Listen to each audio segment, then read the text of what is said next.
Hey, welcome, all my right thinkers. Thanks for tuning in to check out your boy, P Funk, thinking right out here in the lab, and I'm still in the little blue book. Boy, we about to get some good stuff on. We're gonna do Jacob's ladder, the symbolism behind it, and then we're gonna break down why we use symbolism. How about that? It's gonna be a good lesson. Let's rock. Like teaching today. Let's rock. Rightism. 25 rules to live by. Storytelling. Story with a message. There's always a message in my stories for life. I give you life lessons. You tune in and receiving them. I appreciate you. We got a good thing going. Let's do what we do. Right thinking mission is to enlighten, inspire, educate, and motivate you, the individual, to a higher spiritual level of enlightenment. Right thinkers way of life through mental and spiritual discipline practice daily will help and guide you to obtain your goal of reaching spiritual enlightenment, aka know thyself.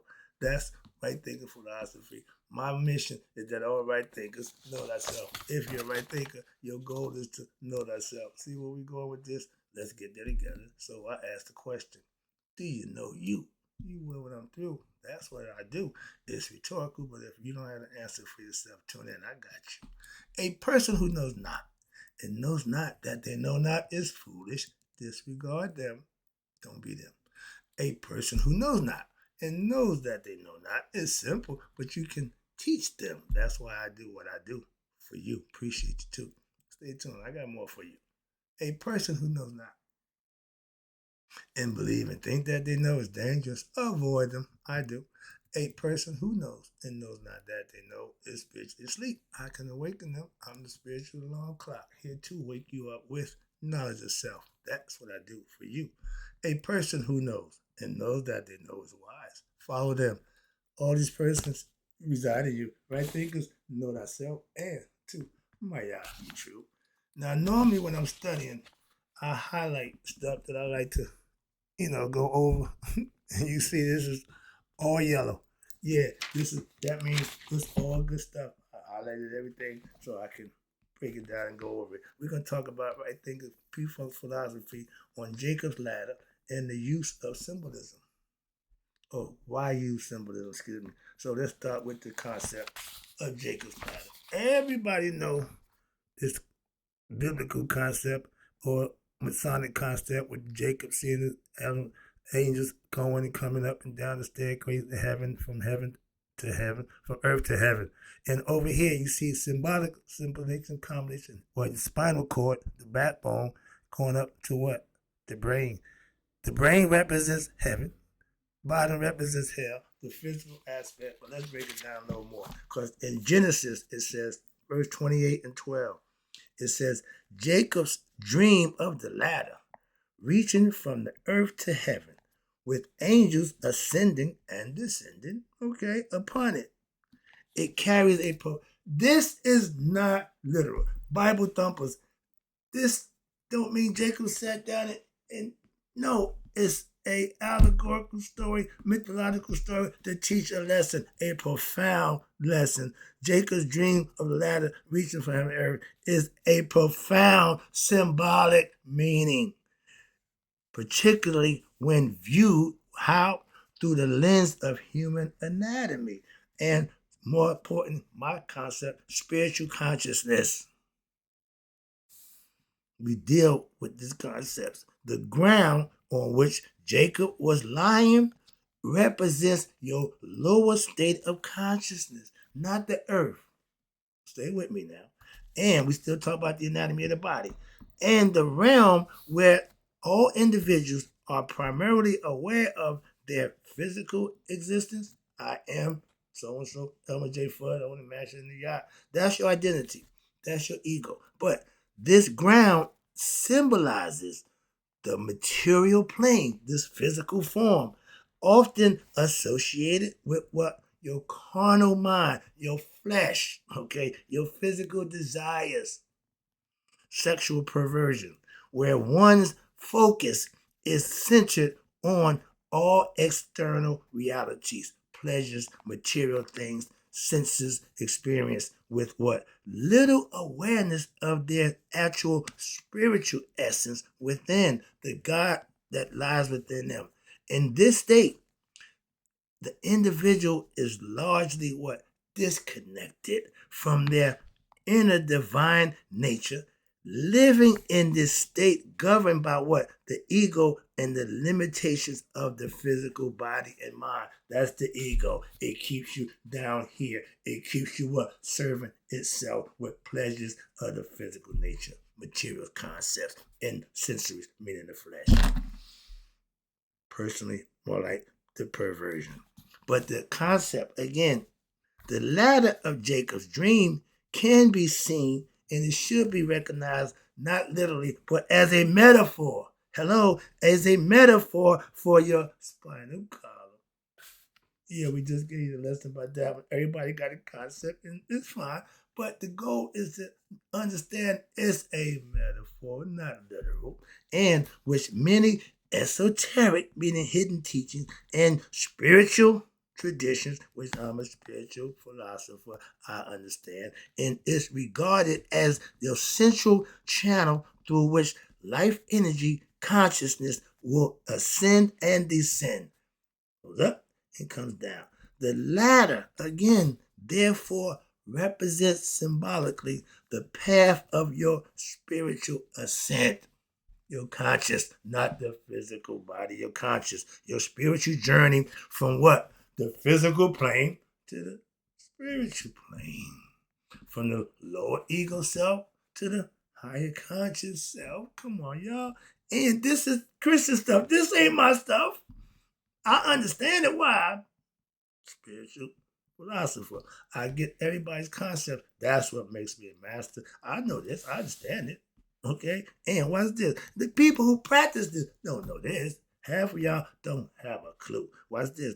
It's the journey from the soul, from what? Spirit, which matter, which it fell from spirit to matter on earth, came into the form, and now mirrored the material state towards your higher realms and consciousness, where what? Where one becomes aware of their connection with who? God. Now we in my area. I'm trying to get you to know you and God are one. You got to figure that out for yourself to become conscious of that fact by what? Living right, doing right. In Jacob's dream, the angels ascending and descending on the ladder symbolize what? What do they going up and down symbolize? The electrical signal that's transmitted through our nervous system. Told you about that. But these signals, what? Descending from what? The brain going down, hickory dickory dock, the mouse ran down the clock, back up, then okay, stuck at 10, whatever, man, whatever. But it's all telling you the cerebral spinal fluid goes up and down. That's another lesson, but it's all about what's going on with the spinal column and this chakra system and the serpent power, we called it. But this from the brain and can be understood as the commands of the mind, aka your higher facilities of consciousness, your godly state, the good kind, often interpreted as God, which directs and controls the function of one's body. Yeah, that's what he designed up here, the temple not made with human hands. But these descending angels implies what? Are what keeps the body systems in harmony, managing the movement, the body function, and its actions. The signal from the brain controls the body, how it does. You can think it and automatically it happens. In the astral plane, in the physical world, you got a little process to go through. But when you're in the astral plane, everything happens with a thought. It's bam, right there. Bam. In the physical world, you got some of the three dimensions. We got to deal with the process and understand it. But God is mental. And what's this? These descendants, okay, the managing the body, okay, yeah. But conversely, the ascending angels, that's the going up, the rising your consciousness, the lower self conquering your ego self, represents your nervous system feedback. Okay? Give me feedback loop.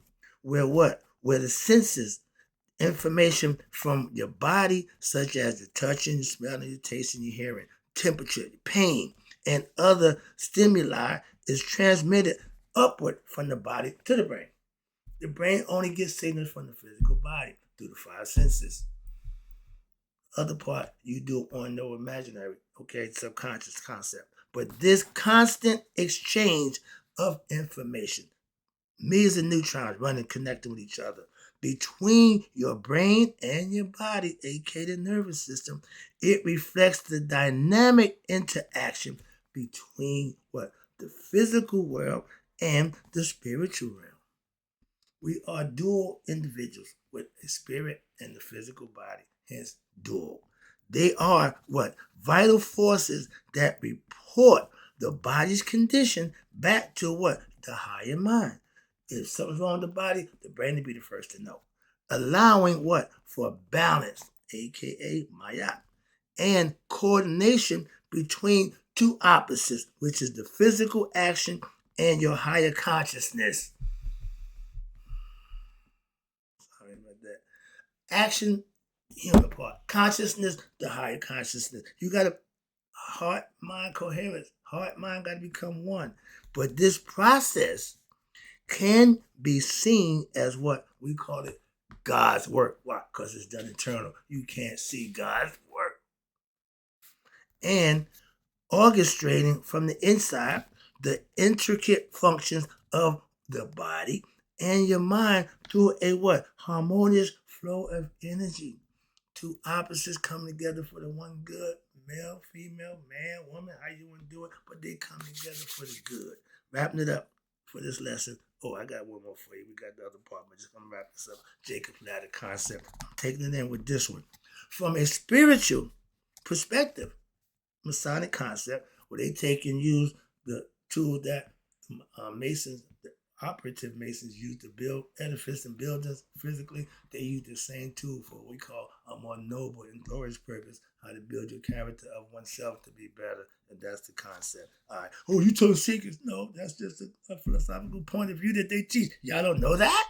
That ain't a secret. I ain't giving away handshakes. I was doing this. I was giving signs. Y'all was doing that. It's coming up. Next lesson will be about that. I'll throw that in. All right. I ain't a baseball player, so I don't know the signs and tugging the ear, all that nonsense. I got mine. You know who it's for. All right. But again, this vision of the ladder can be understood as an allegory, a mythological story for a lesson that's being taught for your spiritual awakening. The journey begins in the state of what? Material consciousness, the ego self, the lower self, which is fine. That starts the journey. That shouldn't end the journey on that same level. A caterpillar don't stay a caterpillar forever. He got to turn to a butterfly, or he defeated the purpose of being alive or even existing as a caterpillar. The goal is to become a butterfly. We humans are here to what? To become conscious of ourselves, to become perfect beings, harmonious with spirit combination. Go back home, knowing who you are. That's how you get back home. But through inner growth and self-awareness, that knowledge again, one now is able to what? Ascend the ladder towards divine enlightening. There you go. The purpose is to climb Jacob's ladder. In this interpretation, again, the story, the spiral column is revered as what? The sacred structure connecting what? The earthly, the physical body, self, lower self, with what? Your higher spiritual dimensional self, aka God, Haru, the spirit that's going back home to his father. The latter thus represents you, the individual, and your potential to be what? Your best self and rise beyond your earthly limitations and ignorance of oneself, of the physical world, and merging the body, the mind, and the spirit in this journey toward what? Divine consciousness as the Lord stands at the top of the stairs. That's God right there. Okay? And y'all say, when you get to the top of the stairs, God will say, well done, my good and faithful servant. I get the concept. I know that story. Everybody knows that. But to really understand it, for you to be that servant, you got to put some work in. That's what I'm trying to tell you about. I know that too. And what's this? The top of the ladder, God is there. That tells you what? that the spirit, the journey, the ladder represents your individual potential to rise to beyond the limitations of the physical world and merging your body, mind, and spirit in the one journey toward the divine consciousness, to know thyself and to reach the state of nihas, aka spiritual enlightenment. And for Christ Christian concept, Christ conscious. But and the Lord, as the Lord stands at the top of the ladder in Jacob's vision, this suggests what? The same thing I'm saying was this, that the ultimate goal for all spiritual beings having the human experience must reach a state of union with what? One's higher self, aka the divine self, where what? One transcends and transforms from your physical existence and embrace their true spiritual nature of becoming one with God. And that's how you go back home conceptually, metaphorically. Hope you got the concept. I'm moving over here now to why we use symbolism. I've been dying to get to this lesson. Okay, let's go. Symbolism, again, is what? It's a language of the mind. Again, when you see this, it sends the trigger to the mind of thinking. The 43rd problem, the 30 problem, 43rd Euclid's problem. So already when he figures something out, I got it, eureka. When something, the bell go on, the light, the consciousness, that's what it's all about, to have that experience. And that's what symbols will do for you. Watch this. And it's a language of the mind where what we perceive visually triggers a deeper thought within, particularly in our subconscious mind, where knowledge and information resides. Hello, let's go. But the interpretation of the symbol hinges upon your personal level of knowledge. If you got high school education and I got a college degree, you're not going to be able to reach the level of knowledge that I have because you didn't practice, you didn't get it, you didn't obtain it, so you can't reach it. It's like going to the penthouse. If you ain't got the right qualifications, the right credentials, you ain't going to the penthouse. Same thing with knowledge and understanding of oneself. That's why symbols is there to do just that. Help you be able to what? Get to the penthouse. That's my job, to be able to get you from the first floor to the top floor. Jacob's ladder did the same thing. It's all raising your conscious level. This is esoteric teaching, that's why. And throughout history, this has been going on for a long time. Even today, it ain't changed. What? Symbols have been employed to encode and protect what? Knowledge. I thought it was crazy, but I understand now. And what? Granting power to those who possess it and use it what? Correctly. Even those who use it incorrectly, they still have power, but they just got to pay the price for using it in what? The wrong manner. That's all. Don't worry about that. Okay, they got to deal with that. While some say, or some may see a symbol. Right here. This is some right here. When you see this, what you thinking? That nigga crazy. He got a big eye on his chest. What the hell is that right thinking? Oh, contraire, mon frere. That brother knows something. There you go. That's the dip. That's the ticket. Okay, that's the ticket I want to imply. Oh, I ain't just, no, you want to talk to me? Let's go. A lot of people say, ooh, what that mean? What? Yeah, let's start. They want to get started. So I answer the questions. And watch this. Some may see a symbol and think nothing of it. Some people might not even give a damn. Don't mean nothing to them. But an enlightened or aspiring individual recognized and perceived it as a gateway or a profound wisdom that's hidden with the truth. I can help you find out those mysteries. Why? It's only mystery for those who don't know. The inside people know. You want to be a Mason? I got Masonic knowledge for you too. Okay? So I can get whatever it is you're looking for. I can help you out. I'll do that for you. Again, but the symbols, they serve as a mental bridge between what? Tangible, seen realm and the intangible, what we don't see. Air is a perfect example. We don't see it, but we need it. It sustains us, so it's always there. That's God, omniscience. He's present all the time. All you gotta do is breathe in. And the unseen realms of one's mind, and the wisdom that we can aspire to acquire.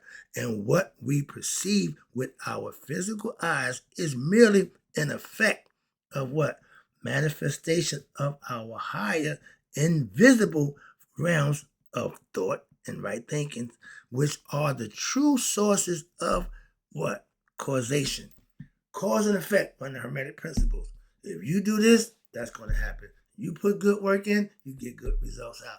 You put bad work out, you get no luck at all. Why? Because once for bad luck, you have none. Ain't no good luck coming to bad people. For instance, when we observe someone, we cannot directly see what their intelligence, we can't see their imagination, or we don't see their knowledge, as they are what? Not physical entities. These are all internal qualities, that abstract qualities residing within your higher plane of mind and your thought, aka the mental capacity to be able to comprehend, think, and be able to function outside the box. I'm not indoctrinated.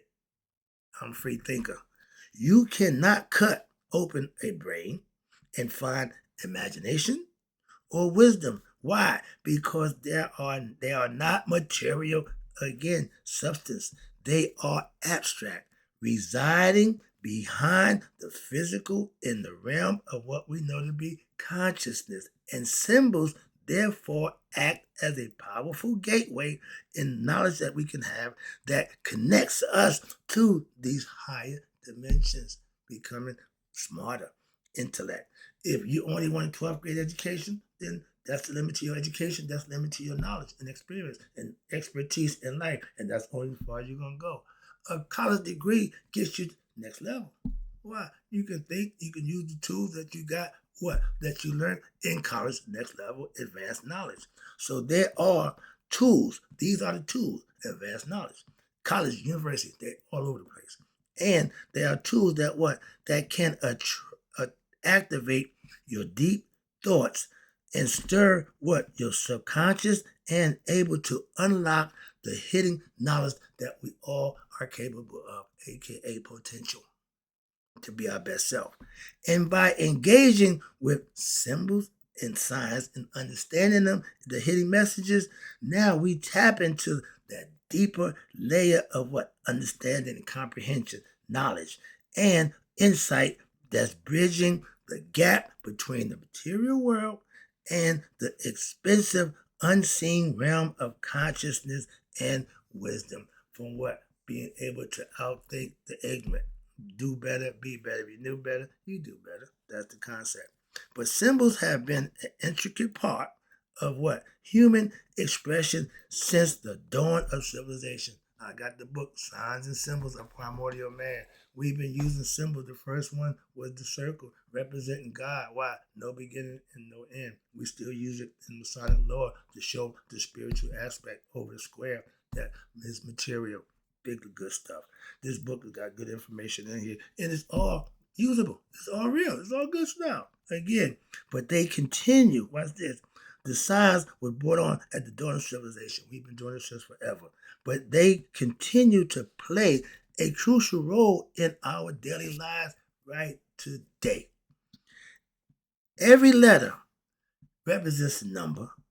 A shape that we encounter is a symbol that triggers a mental response within our subconscious mind. For instance, when you see the number 1, it immediately activates association in your mind, linking that symbol to the knowledge and the understanding you have held about that concept of 1. Everything is on the 1. I tell you, everything comes from the 1 and will return to the 1. If you're conscious and when you die in this lifetime, you go back to the 1. If not, you come back here to do it all over again until you pass the test of knowing thyself. The only way you can go home. Okay, that's why there's a bunch of us been around here a long time. Some of us like it here. That's why they keep reincarnating. Let me get the show. Oh Lord. Okay, let me wrap it up. Symbols have been okay. Now, our ancient Commission Egyptians, they revered the concept that each body part possessed its own consciousness and rules to play out in the human body. Everybody has a role to play. Every part of the body, they knew that intricately. And they started with this thing right here. And they personalized, they personified. They personified through God, like Anubis, aka your discernment, the ability to know right from wrong in an instant. But this belief reflected a profound understanding of what? The human anatomy and spirituality. They saw the lung as more than just organs. They were guardians of what? Breath, essential for sustaining life. Hello. This holistic perspective honored the inherent intelligence within each body function. Every part has its role to play. Enabling their minds to now navigate and thrive in this three-dimensional world. You got to know how to, like I said, process. In the dream world, the astral world, everything happened instantly. In the three-dimensional world, it's a process. That's why. Let me wrap it up for you. In our ancient Egyptians, they knew and they possessed this profound understanding of what? Of the complexity of the human body. They had this thing figured out from stem to stern. I done figured that out too. At this point, 30 years, I got it.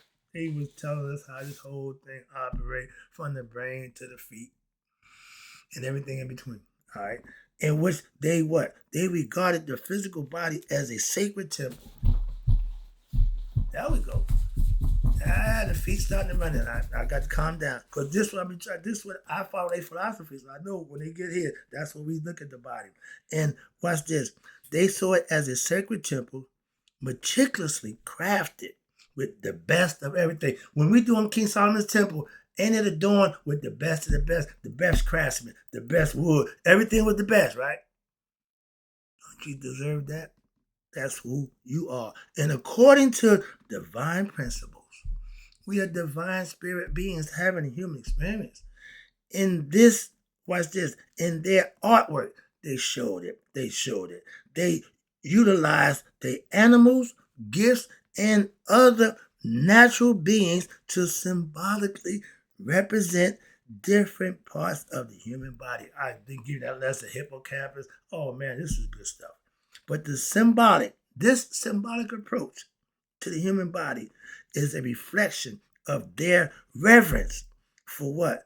The intricate design of the divine architecture of the universe and the human body that define human existence, affecting a deep and spiritual connection to the physical form, the body, as a vessel for what? One divine spiritual expressions and the earthly existence. Again, the spirit having a human experience, but the consciousness have to be woken up. You have to know who you are, so what? You can go back home. And this is the concept. You see the eye, you see the consciousness and life. They go together, male and female. That's how it's done. We use this portal. This is the female portal. The eye, consciousness of God, all seeing. You know that's my thing.